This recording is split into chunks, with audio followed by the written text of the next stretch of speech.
Muito bom dia para você que está aqui ligadinho na TV Mar, seja muito bem-vindo. Estamos começando agora mais um programa Bem Assim. Muito obrigada pela sua companhia, pela sua presença aqui nesta segunda-feira. Estamos começando a semana juntinhos, estamos começando a semana bem. Gosto muito de ter vocês aí do outro lado dessa telinha. E olha só, hoje aqui no programa nós vamos começar falando sobre vamos lá, vamos ver se a apresentadora acerta. Adenocarcinoma, esse que é o nome, gente. A apresentadora Ana Maria Braga, foi diagnosticada, revelou, comunicou, que está com esse câncer e nós vamos falar sobre ele já aqui no programa. Também vamos conhecer os folhados mascarpone, que estão aí fazendo o maior sucesso, e ainda tem música, porque quem canta pra gente hoje é os Seresteiros da Pitanguinha, que logo está chegando o baile. Muita coisa boa, eu conto com você, então não sai daí, porque o Bem Assim está começando agora.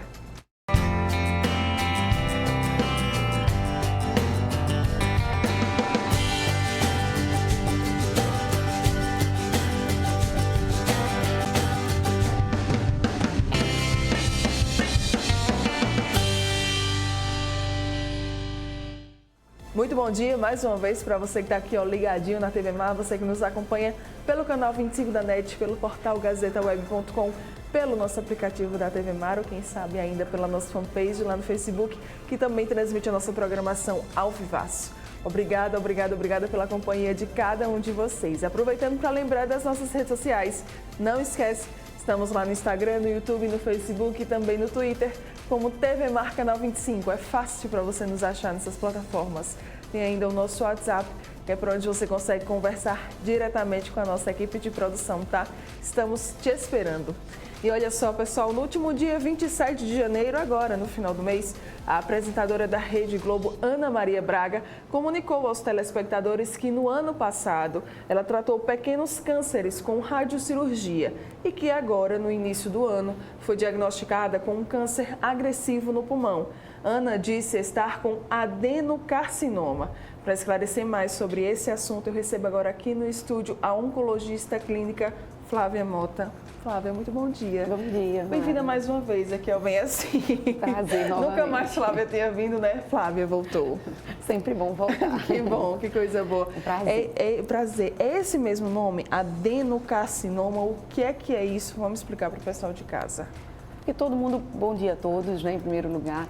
Todo mundo conhece como câncer, né? Então Sim. A gente fala é câncer, mas para a gente, o termo médico, a gente tem os tipos histológicos de cada tumor.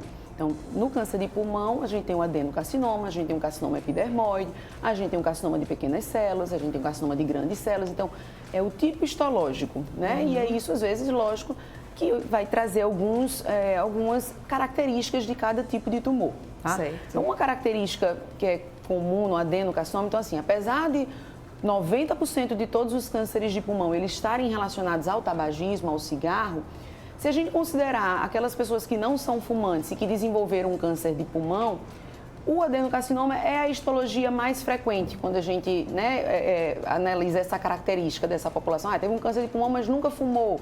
Geralmente, o tipo histológico mais comum nessa população vai ser o adenocarcinoma, tá? Mas 90% deles ainda são em pacientes que têm o tabagismo como fator de risco. Pronto, você falou sobre o tabagismo. Existem outros fatores de risco para o câncer de pulmão? Sim, o tabagismo é o principal deles realmente, tá? Então, 90%, como eu já disse, todos os cânceres de pulmão são relacionados ao tabagismo. Não é só o câncer de pulmão que também tem o tabagismo como fator de risco, ele é fator de risco para uma série de outros tipos de câncer. Mas quais os outros fatores de risco para o câncer de pulmão? Sim.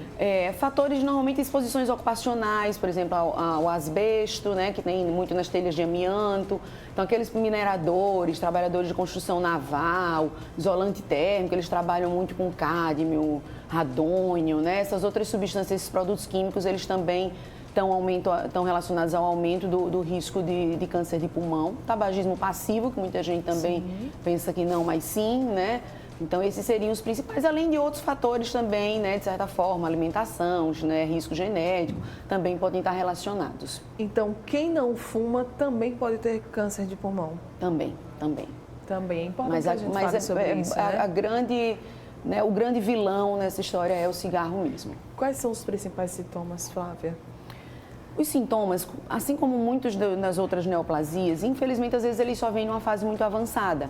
Então, o indivíduo no início não sente nada e quando vai ter sintomas é numa fase muito tardia, daí o diagnóstico está numa fase mais avançada, o que piora o prognóstico, a evolução, a chance de cura diminui. Mas os sintomas do câncer de pulmão, eles estão relacionados ao trato respiratório. Então, o paciente pode ter tosse, uma tosse que não melhora, uma tosse persistente, às vezes uma tosse seca, irritativa, que persiste por mais de 3 semanas. A gente tem que investigar. Então, uma falta de ar, né? Uma dor, que geralmente pode ser ventilatório dependente, então quando respira vai doer mais. Além de sintomas sistêmicos, o paciente pode estar tendo uma febre, pode estar perdendo peso. Né? Então, todos esses sintomas, eles também têm que ser investigados também. Como é que é feita a detecção do câncer de pulmão? O diagnóstico, ele vai principalmente, lógico, toda queixa que vai ter vai se investigar. Geralmente, os exames de imagem são o primeiro passo para isso, né? Vai se fazer um raio-x de tórax, vai fazer uma tomografia computadorizada, né? A partir daí, você tem um diagnóstico ali, você vai partir para o diagnóstico histológico. Sim. Por isso que a gente falou de ser adeno, né, carcinoma, o tipo histológico. Então, para isso, vai ter que fazer uma biópsia. Então, hoje em dia, a gente pode fazer biópsia por broncoscopia, que é como se fosse aquele exame da mangueira, uma endoscopia, só que na parte da traqueia, na parte traqueobrônquica. Ou, às vezes, você pode fazer também por fora, às vezes até guiado por uma tomografia. Então, você tem a tomografia, vai com a agulha ali e tira um pedacinho desse fragmento, desse tecido, para a gente confirmar o tecido, o diagnóstico. E muito mais hoje em dia, porque como a gente fala em câncer de pulmão, a gente hoje em dia avançou muito nessa parte genética. A gente tentar entender as mutações que aquele tumor está apresentando. Então, isso, para câncer de pulmão, muito se avançou. Então, uma grande curiosidade dessa questão do que a gente estava falando do tabagismo agora. Então, é muito comum, mulheres que não são tabagistas, existe uma certa expressão de um gene, que é o EGFR. Em todo câncer de pulmão, né, a gente às vezes não epidermólise, a gente vai pesquisar essa mutação.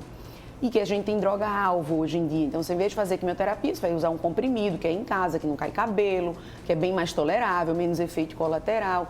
E naquelas pacientes, né? Então, isso normalmente gira em torno de 10, 15% desses pacientes. Nas pacientes que não são tabagistas, né? Que às vezes tem um adenocarcinoma como histologia, essa presença, né, pode estar 3 vezes maior desse gene. Então isso é mandatório. Você tem a análise do tecido, né, da biópsia tecidual, para tanto o diagnóstico do tipo histológico, quanto para essa pesquisa dessas outras mutações que a gente faz e que daí vão traçar como é que vai ser o tratamento desse paciente. Quais são as opções de tratamento, então, que se tem? O pilar, como todo tratamento odontológico, o pilar são 3. É a cirurgia, a gente tem radioterapia e tem quimioterapia. E aí isso vai depender do estadiamento que está aquela doença para a gente definir como é que vai ser esse tratamento. Tá. O que é a radiocirurgia, que tanta gente fala, né? A gente sempre quando tem esses, né, as celebridades falando, é bom que vai divulgando, vai ajudando a informar. Provavelmente pouca gente ouviu já falar de radiocirurgia. Radiocirurgia é uma modalidade da radioterapia, só que a gente consegue fazer doses altíssimas, doses altas, né, desde que lesões pequenas. São casos selecionados. Então, o indivíduo que, o tratamento, vamos dizer, uma doença é pequena, é localizada, ele seria um candidato a uma cirurgia. Só que por algum motivo, ou pela idade, ou comorbidades, ou às vezes o tecido pulmonar que você tem, uma doença pulmonar, às vezes você tem um enfisema, né, ali, que se você for tirar um pedaço grande do pulmão, aquele pulmão restante que está ali, o paciente não vai conseguir sobreviver com aquilo ali. Então, você tem uma doença pulmonar de base ou uma comorbidade, uma idade que às vezes não lhe possibilita ir para a cirurgia, a radiocirurgia é uma opção. Então, a gente consegue jogar doses altas de radioterapia ali, num campo pequeno, que vão fazer mais ou menos o mesmo efeito de uma cirurgia. Então, conseguir, né, e até em alguns casos, levar o paciente à cura mesmo, quando você individualiza essa opção terapêutica. E a imunoterapia, né? Também se foi falado sobre imunoterapia. O que é?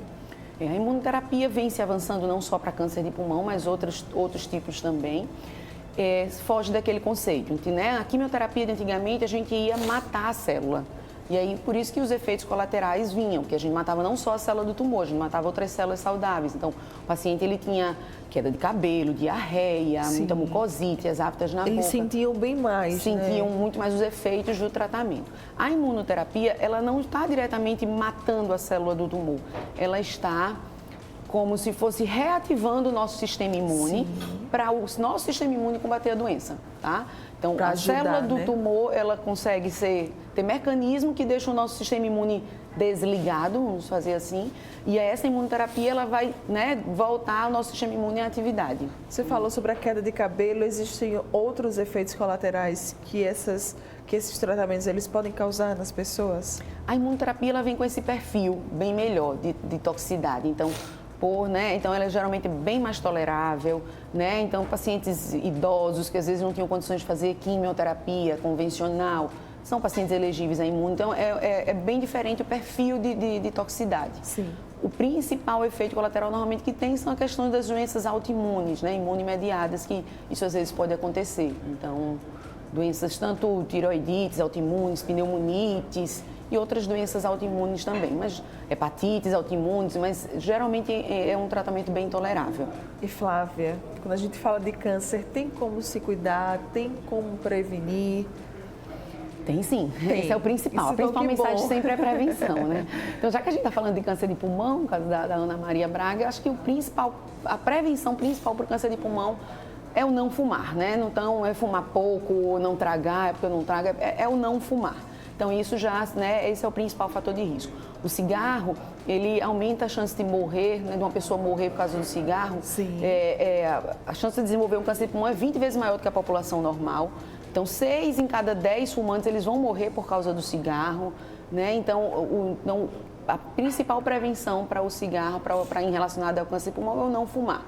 Muito bem. Mas os hábitos saudáveis de vida são sempre fundamentais, né? Então, a boa alimentação, hábitos, atividade física regular, tudo isso também se mostra como medidas preventivas para o câncer. Então, eu acho que essas são as grandes dicas, né, que a gente pode deixar para o pessoal de casa quando a gente fala de câncer de pulmão.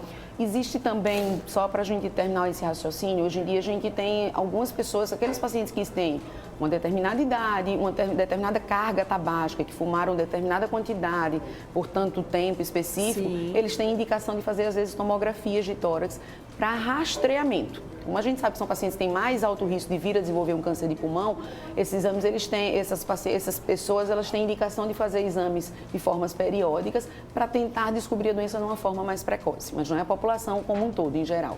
São casos específicos, mas aí cada paciente vai procurar o seu médico e ele vai saber indicar isso de forma mais correta. Exato. Então, se você não é fumante ativo, né, mas você já fumou por muito tempo, não deixe, né, Flávia, de procurar um médico, de buscar aí ajuda, ver se você precisa fazer algum exame para você se cuidar. Para a gente fechar, então, vamos reforçar as principais dicas quando a gente fala de câncer de pulmão? Isso, não fumar, os hábitos saudáveis de vida, de dieta, atividade física, né, de procurar o seu médico regularmente, né? Então, como você mesmo disse, eu parei de fumar tem 5 anos. Aquelas pessoas que fumaram mesmo até 15 anos, que já pararam de fumar, têm necessidade de procurar o seu médico para tentar investigar melhor isso um pouquinho. Muito bem. Se cuidem sempre, sempre, sempre. Obrigada, meu. Obrigada, mais uma vez. Sempre muito bom ter você aqui com a gente. Um bom dia, boa semana. Obrigada, bom dia. Você que está aqui, ó, ligadinho com a gente, não vai sair daí ainda. Tem muita coisa boa para rolar aqui no programa. Daqui a pouco estou de volta.